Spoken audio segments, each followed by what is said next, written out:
season like? Did you get to go back home and stay there for a while, or did you No. spend the whole off season here? Yeah, spent it all here. Didn't get the chance to go home, unfortunately. My family actually flew out and visited me. We met up in Hawaii, which wasn't too bad. So yeah, can't complain. It's not that different to West Lafayette, I found.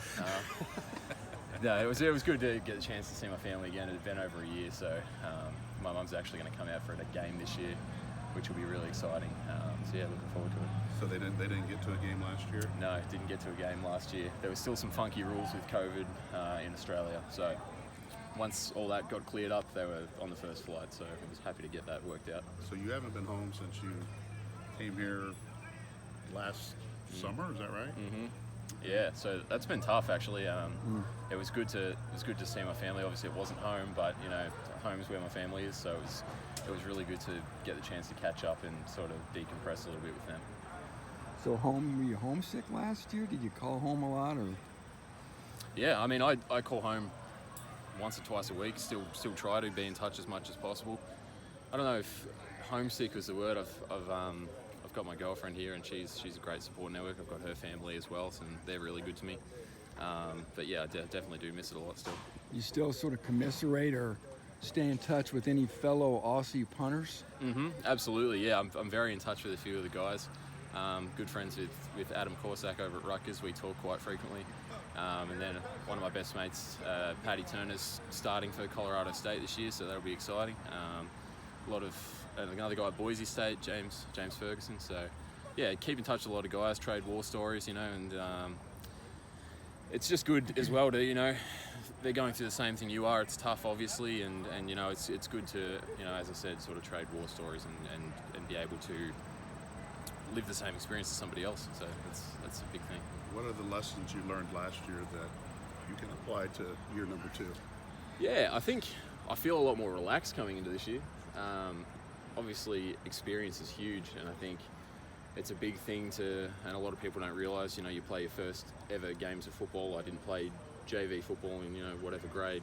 My first game was, a Big Ten football. And that's tough. That was really tough. So I think just getting out there and knowing once the ball's in my hands, I'm in control, and realistically, anything you've been told outside of that doesn't matter, and what you do in the moment's what matters. And I'm really looking forward to working with Coach Maz. We've got a really good relationship, and I'm feeling really comfortable working with him. And I've been playing really well in the off season and this training camp in particular. So I'm really excited.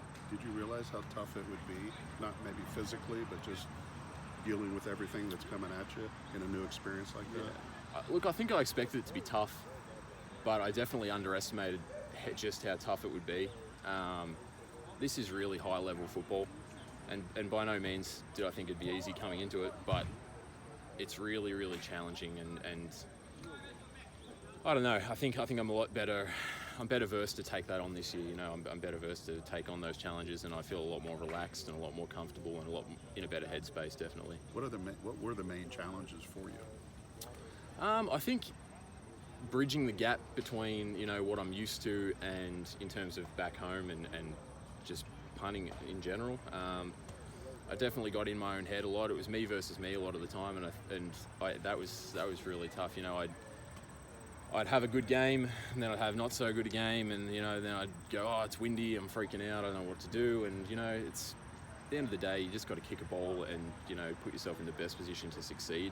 And I think a lot of times last year I was beaten before I'd even go out on the field, to be honest with you. And this year, I'm not feeling that at all. I feel really comfortable in all conditions, and I'm ready to go. So feeling good. Is there anybody else you talk to kind of get you through any mental tough spots aside from maybe fellow punters? I think just family in general. I talk to my brother a lot, and I think the best thing for me is just to get away from sport and get away from football and to not talk about football.